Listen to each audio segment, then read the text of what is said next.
They said he was just a farmer, quiet, reserved, not born for war, not trained for politics, not built for power. But George Washington didn't ask for permission to become anything. He didn't submit an application to destiny. He didn't wait for credentials, praise, or public approval. He simply decided, this will be done. And then he moved. That decision, not his bloodline, not his title, was the spark that lit a revolution. Because power is never given. It is assumed, built, embodied. And that truth is eternal. You don't need permission to rise. You need purpose. You don't need applause to build. You need resolve. And Washington, in silence, in storms, in impossible conditions, became a living law of leadership.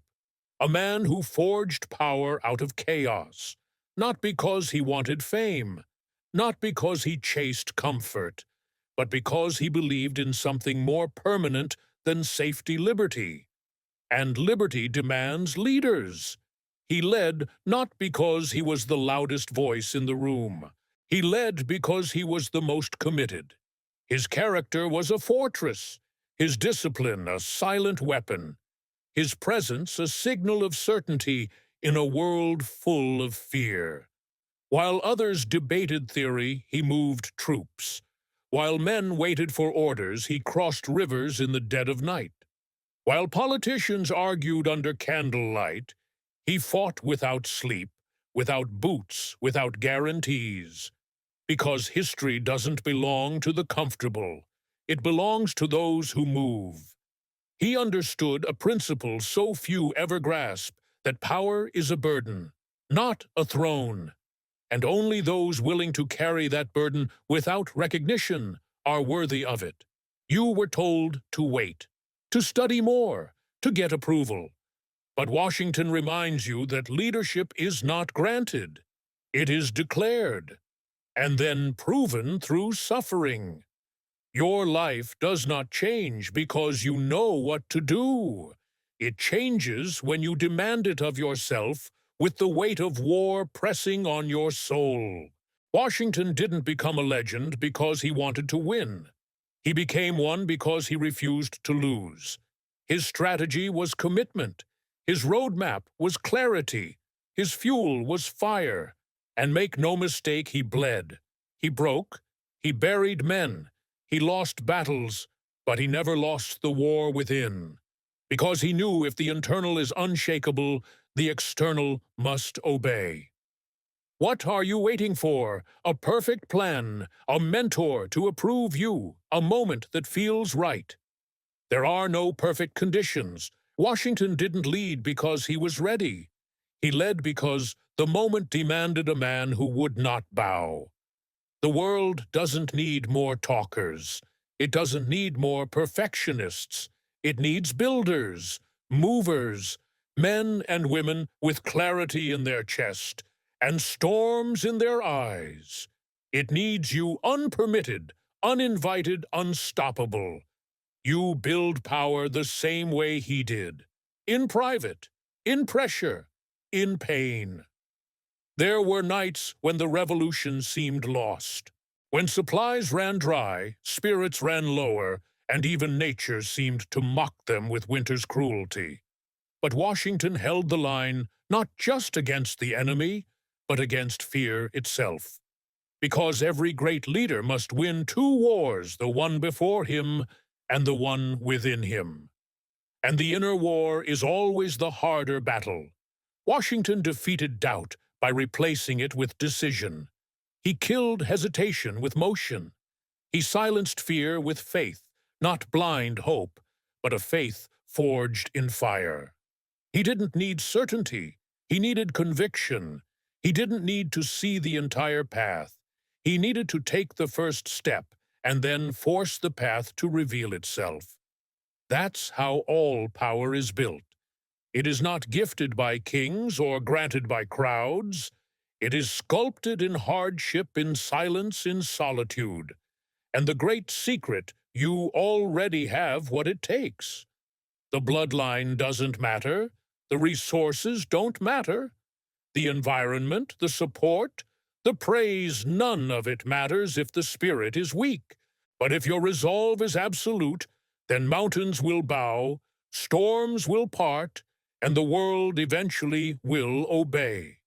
Because the man who leads himself can lead anyone. Washington was not superhuman. He was simply unwilling to live beneath his potential. He knew the cost of greatness, and he paid in full. So now the question echoes to you. Will you? Will you rise without a map? Will you lead without permission? Will you act before the world agrees? Because if you wait for validation, you're already disqualified. The builders don't ask for permission to build. They don't wait for clear skies. They lay bricks in the storm. They plant flags in the mud. They write the future in the language of sacrifice. Washington's greatness was not in his victories, but in his vows. A vow to fight when outnumbered. A vow to move when exhausted. A vow to believe when every rational thought said, give up. And most of all, a vow to lead, even when leadership meant silence, solitude, and unrelenting pressure. You want to change your life? Then make a vow, not a wish, not a goal. A vow. A vow that this time you don't stop when it gets hard. That this time you don't retreat when it hurts. That this time you don't surrender your future to fear. You lead like Washington, not loud, but clear, not proud, but principled, not permitted, but powerful. Because real power never knocks.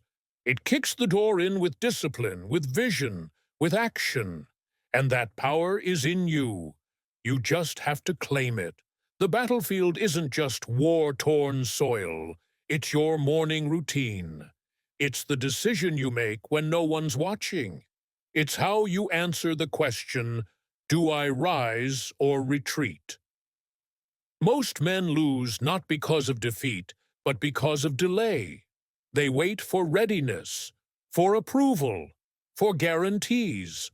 But Washington didn't lead by waiting. He led by willing. He didn't know if the country would win. He didn't know if he would survive. But he stepped forward anyway, sword in hand, soul on fire, and he forged a future that still echoes. And that's your task now, not to know everything, but to move anyway. To walk with uncertainty but breathe with purpose. To fight your private wars so your public world can rise. Every empire begins with one man refusing to accept the way things are. Washington was that man. Will you be? This world will resist you. It will question your strength, your audacity, your clarity.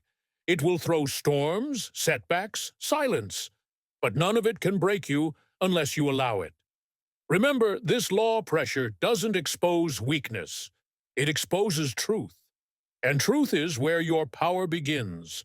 So speak truth in how you move, in how you wake, in how you train, build, serve, lead. Don't wait for a microphone to lead the room. Don't wait for a title to lead your team. Don't wait for applause to lead your life. The revolution didn't begin with an army. It began with one man aligned with truth. You were not born to drift. You were born to decide. So decide now who you are, what you build, and how you rise. Not tomorrow, not next year, now. You have no idea what your vow could awaken. But you will the moment you stop waiting and start becoming. Because when you vow to never break, the world starts bending to your will. Understand, this history does not remember the man who waited. It remembers the man who moved in uncertainty, in danger, in the dark. And the light we see today was built by those who walked without it. Washington didn't lead with noise. He led with necessity. He was not born to command armies.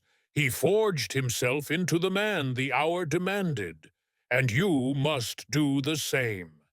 There will be moments when no one believes in you.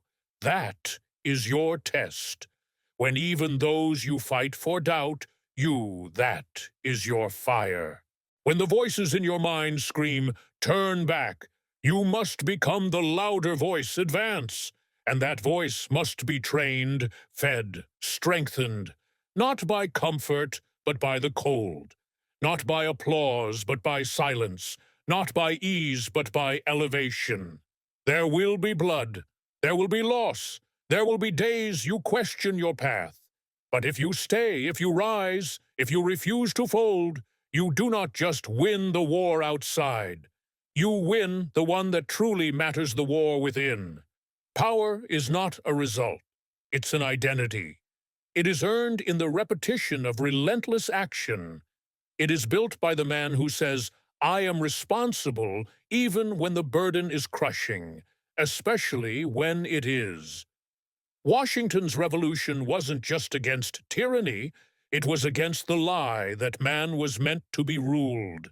He knew this freedom is violent. It requires sacrifice. It demands a soul willing to burn for the future of others.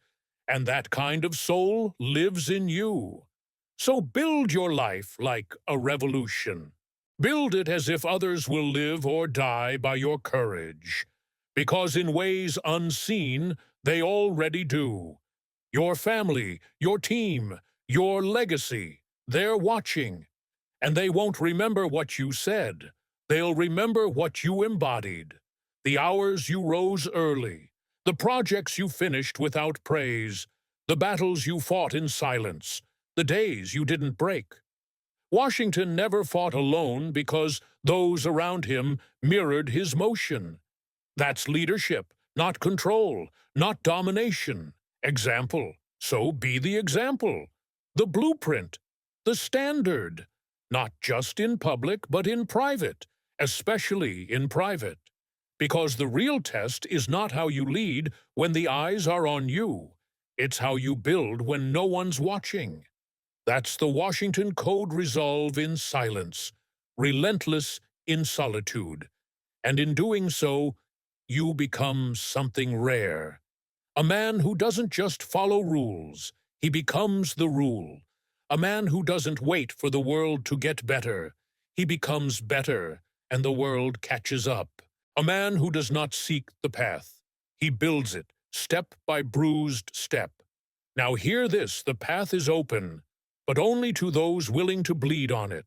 So step, bleed, rise, and when they ask how you did, tell them the truth I vowed, and I never broke. Because George Washington didn't build power with permission. He built it with pain, patience, and a vow that still echoes. Let your vow echo too. There is no destiny waiting to be granted. There is only the raw earth of your reality and your hands blistered, cracked, calloused, molding it into something no one has ever seen before. You are not here to perform a version of success that others accept. You are here to redefine it. You are not a candidate for greatness. You are a commander of it. If and only if you decide. The storm will come. You don't pray for its absence. You train for its arrival. Because no man becomes legend in fair weather. It is only when your soul is ripped open by resistance that your true self emerges, not the self conditioned by culture, but the self built by choice. And Washington chose every day to be the builder, not the blamer. The voice, not the echo. The storm bringer, not the storm dodger. He didn't pray for a lighter burden. He chose a stronger spine. Now it's your turn. Will you take the weight? Will you rise without welcome led, without applause, move without map? Because the only thing more dangerous than failure is success that wasn't earned. And Washington understood that. He understood the weight of legacy, the cost of command, the price of principle, and he paid it daily in blood, in doubt, in bone-deep exhaustion. But the currency he paid in built a nation. What currency are you paying in distraction, excuses, delays? Or are you paying in discipline, because that is the price of transformation? And those unwilling to pay it die buried under versions of themselves they never had the courage to outgrow. This world doesn't need more content. It needs more clarity. This world doesn't need more opinions. It needs more oaths. This world doesn't need more comfort. It needs more commanders. You are the commander now. The battlefield is your schedule. The enemy is your softness. The war is against every lie you've accepted about what you're not. Stand up, shoulders back, mind sharpened, resolve written into your posture, vision etched into your breath. Because this is not just about your goals. This is about every soul that will rise because you refused to fall. This is about every son, daughter, teammate, friend, stranger who will believe in greatness because they saw it in you. You are not small. You are not broken. You are not late. You are the one, and now is the time. Say the vow. Say it out loud. I rise without permission. I lead without apology. I build without excuse. Say it again. Let it live in your bones. Let it drive your actions. Let it burn down every weakness you once protected. Say it until the world listens, not because you raised your voice, but because you raised your standard. Because the world bends to the man who refuses to bow. Because silence breaks for the one who speaks through action. Because even the darkest chapters of history make way for light when a single soul says, "No more." From this moment I build. George Washington didn't rise because of the times he rose in spite of them. He rose through hunger, betrayal, frost-bitten nights, and fractured alliances. He rose when logic said retreat, and his heart screamed advance. And when the storm came, he didn't flinch. He stepped into it, eyes locked, spine, straight will, unwavering. Not because he was fearless, but because he was faithful to the vision. That's what greatness is, not the absence of fear, but obedience to vision, even when fear is loud, especially when fear is loud. What is your vision, and what has your fear cost you? Because if you're not walking toward the man you were meant to be, then you're sleeping beside the man you were never supposed to become. Every excuse you protect is a future you betray. Every compromise you tolerate is a voice you silence inside you, the voice of fire, the voice of purpose, the voice that once dreamed without shame. Washington never asked, "What if I fail?" He asked, "What if I don't rise?" And that question changed the course of nations. So I ask you now, what if you don't rise? What if you keep waiting? What if you keep hiding? What if you keep calling hesitation strategy and labeling weakness as wisdom? Will you call that survival? Or will you call it what it is, self-betrayal masked in logic? There is no logic in delay. There is only death of potential death, of mission, death of meaning. Because potential doesn't scream, it whispers, and if you don't act, you will never hear it again. That's why Washington acted.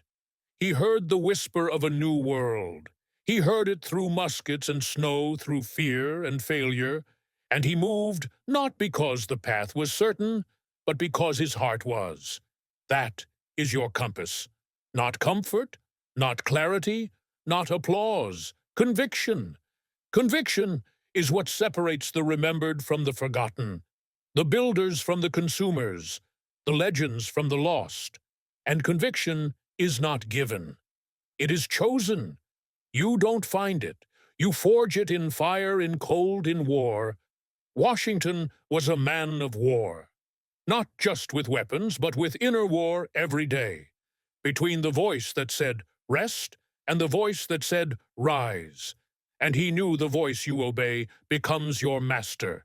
So he obeyed only one, the voice of duty.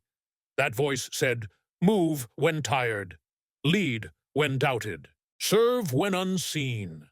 That voice lives in you, too. But you've got to choose it, feed it, protect it like fire in the dark, because this world will do everything it can to extinguish it. It will sell you comfort. It will seduce you with average. It will hand you distractions and call them dreams.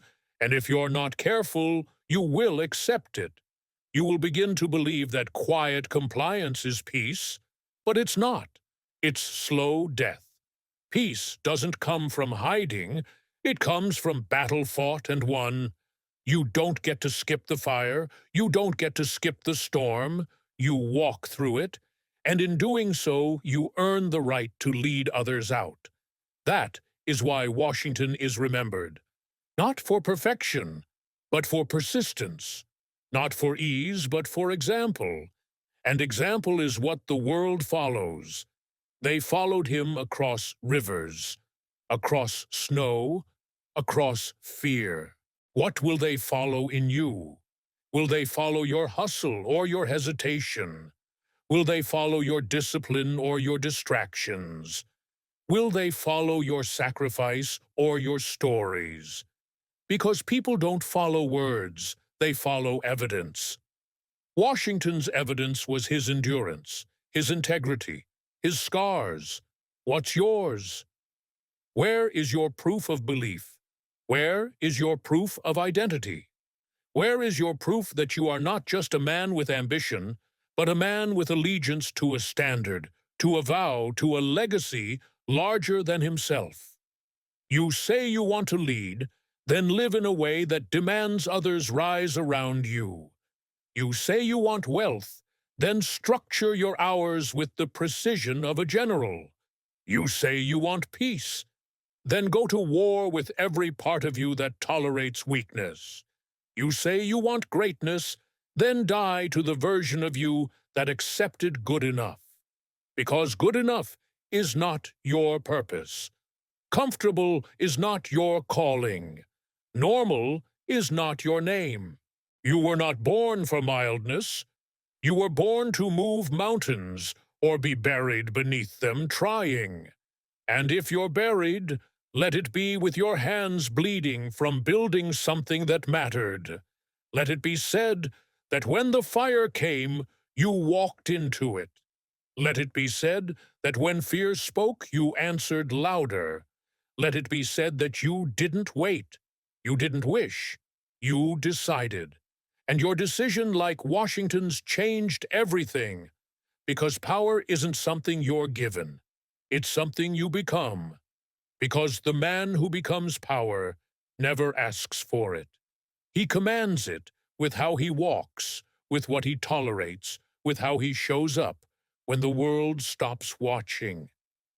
That's the lesson Washington burned into the soil of history, that power isn't a crown on your head, it's pressure on your chest. It doesn't sparkle, it suffocates.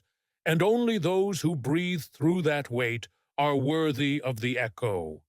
This is why most men never rise. Because they want the glory, but not the grind. They want the spotlight, but not the silence that precedes it. They want results, but they don't want routine. They want destiny without discipline. But Washington understood this law, and you must write it into your bones. You don't get the reward without the ritual. You don't get the outcome without the obsession. You don't get the crown without the crucifixion of your excuses. He crucified every doubt that dared whisper too soon. He buried every fear that said not yet. He moved before he had support. He built before he had resources. He led before the crowd clapped, because true leaders don't follow applause. They follow alignment. You say you're tired, so was he. You say you're unsure, so was he. You say you're not ready. No one ever is. Readiness is not a feeling. It's a declaration. The most powerful men in history moved without proof and created it by motion. That is what separates them from the masses. The masses want evidence before execution. The builders execute and let the world catch up. Washington didn't wait for morale, he became it. He didn't wait for momentum, he made it. He didn't wait for certainty, he became certainty in a world drowning in hesitation. And you are here because something inside you is done waiting, done watching, done wondering if you were born for more. You were. But being born for more doesn't matter unless you rise for it, unless you bleed for it, unless you suffer for it with no reward, no thanks, no finish line in sight. Let me be brutally clear, you will not be celebrated while you build. You will be doubted, mocked, misunderstood. You will question your own sanity. You will walk into days where quitting feels like the only logical choice. And in that moment, in the crucible of confusion and pain, your vow will be tested. And it will be this: do you keep building, even when the bricks break in your hands? Do you keep showing up when no one claps? Do you keep leading when no one follows? Do you keep rising when no one believes? Because if the answer is yes, then the world has no choice. Eventually, it will bend, because the universe bows to the unrelenting. It always has. Ask Edison, ask Lincoln, ask Mandela, ask Carnegie, Ford, Disney, ask Washington. They weren't gods, they weren't chosen, they were just men who chose to finish what they started, who chose to carry pain until it turned to power, who chose to bleed before they were blessed. And their blood built nations' movements, ideas that outlived them. What will your blood build? You think the world is hard now, good. That means it's time. Because when the world is soft, no leaders rise. But in the storm, when everything is falling apart, that's when one man standing tall changes everything. The country didn't need perfection. It needed a spine, and Washington gave it one. He became the backbone of the American identity, not through speeches, but through suffering. And so must you. You are not here to make noise. You are here to build a future louder than anything you could ever say. You are not here to be understood. You are here to embody understanding. You are not here to be liked. You are here to be aligned with truth, with discipline, with vision so strong it rips through your flesh and reshapes your identity. This is not a pep talk. This is a reckoning. Because deep down, you already know what you were supposed to be. You saw glimpses of it in your hunger, in your rage, in the silence when the world failed you, in the mirror when you knew you weren't showing up like the man inside you wanted to. That man is not a myth. He is waiting. And every excuse you make is another chain around his wrists. Break them with work, with clarity, with the decision to burn the bridge back to who you were. You want transformation. Then kill the version of you that waits, the version that hesitates, the version that chokes on comfort. Washington didn't drift into history. He dragged it behind him every step forward, a defiance of the status quo, a rejection of limitation, a war cry to the soul of every man who would come after. Now you come after. What will you do? Will you carry the torch or curse the darkness? Will you become the reason others believe or the example they point to when they quit? Because someone is watching you right now, and they will live or die by your decision. So decide. Bleed if you must, but build. Because the war has never ended. It's just changed forms, and power still doesn't ask. It takes. And now it's your turn. to become dangerous in the dark, to become unmoved by noise, to become a man not defined by what he avoids, but by what he endures. Because that's what George Washington did. He didn't outtalk the opposition. He outlasted it. He didn't outperform through shortcuts. He overcame through stamina.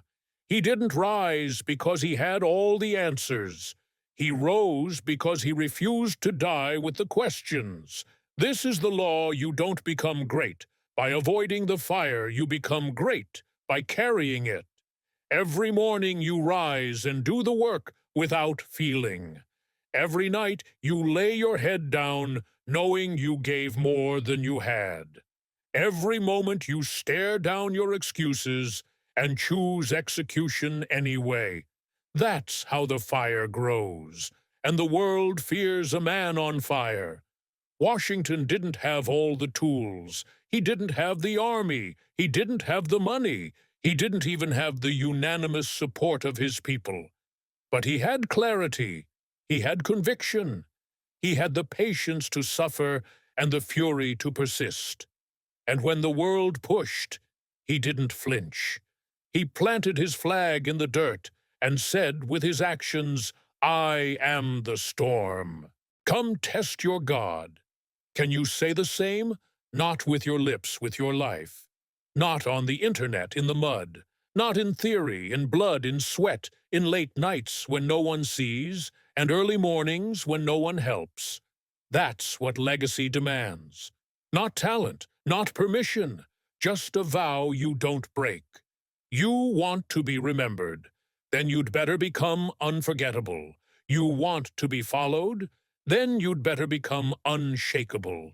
You want to lead, then you'd better start by leading yourself when everything in you wants to crawl back into comfort. That's the battlefield. That's the war zone, not the world, but the weakness in your own mind that keeps whispering you're doing enough. But enough is not your standard. Enough is what mediocre men aim for. Enough is the border between the life you tolerate and the life you are called to build.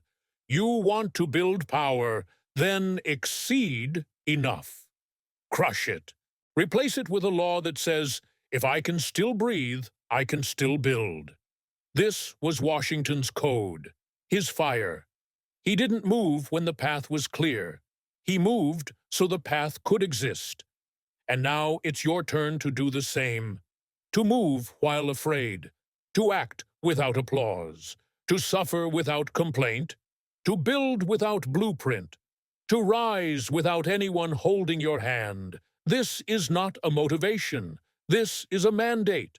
Because if you don't build, someone else will, and they will own the future you were meant to command. Don't let that happen. Don't let your doubt raise your children. Don't let your hesitation feed your family. Don't let your laziness steal your legacy. Washington didn't. He stayed. He suffered. He stood. And in the end, the world stood with him. But he didn't wait for them to start. He became the pillar, and the nation wrapped itself around him. You must become the pillar now. Not a man waiting for power. A man who becomes power in routine, in resistance, in relentless pursuit of what is right, even when it costs everything. Because power doesn't come to those who demand it. It comes to those who embody it. You don't speak it into existence. You bleed it into reality. You sacrifice comfort for command. You trade mediocrity for mission. You exchange convenience for code.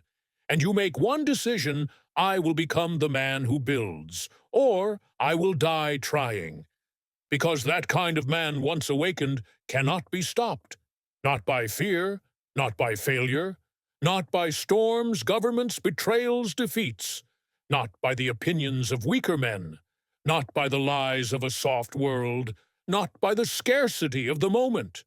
That kind of man builds anyway, and he builds until the world catches fire around him, because fire always follows the fearless, And you, if you choose, can become the flame the world has been waiting for. So burn. Burn like Washington did. In silence, in discipline, in sacrifice, in defiance of every limit placed upon you. Let your existence become the answer to every doubt. Let your decisions become a sermon. Let your example become the revolution someone else needed. Because the truth is this: we do not need more motivation. We need more men on fire. Because once a man is on fire, he does not ask if it's worth it. He doesn't check the weather. He doesn't count the cost. He doesn't second-guess the scars. He walks forward while the world burns around him, not to survive, but to ignite. George Washington was that man. He didn't just carry a vision, he became one. He didn't just believe in freedom, he embodied it before it existed. And that is the deepest power a man can hold, to become something real before the world has words for it. He didn't ask, "What will they give me?" He asked, "What will I give, even if they never thank me?" And he gave everything. That is the cost. That is the crown. You wear it not on your head, but in your habits. You carry it not in your hands, but in your heartbeat. You pass it on not by speeches, but by scars. The truth is this: if you want to be a builder, you must first become a destroyer. Destroy comfort. Destroy hesitation. Destroy the shallow version of you that survives but never commands. You weren't meant to survive. You were meant to lead. And not because they let you. Not because they voted for you. Not because they understood you. But because you decided, like Washington decided, to rise without permission, to move without proof, to act without applause, and to lead because someone had to. This is your moment now, not in history, but in hunger. Not in politics, but in principle. Not in conquest, but in character. You don't need a throne. You don't need a flag. You don't need the world to clap for you before you act like a king. You only need this to look in the mirror and say, "From this moment on, I am the one who shows up, the one who finishes, the one who speaks last but acts first, the one who bleeds but never breaks, the one who leads because it is written into his bones to do so. If the world never recognizes you, lead anyway. If the people betray you, build anyway. If you are tired, misunderstood, ridiculed, move anyway. Because movement is not what great men do. It is what makes them great in the first place. And if you keep moving, if you keep leading, if you keep burning down every lie the world ever taught you about who you were supposed to be, then one day, without warning, you will look around and realize you did it. You rewrote the story. You became the voice. You carved truth into the stone of history, not because you were invited, but because you made it undeniable. George Washington didn't ask to be remembered. He just refused to be forgotten. And now you must do the same. So write your name in fire. Write your law in motion. Write your legacy in the pain you refused to bow to. Build your life like a monument to discipline, to vision, to grit, to glory. Build it so tall, so immovable, that even time has to move around it. And when they ask how you did it, when they wonder how one man moved the world, say this: I didn't ask. I didn't wait. I didn't hope. I built, without permission. Now go, and never look back.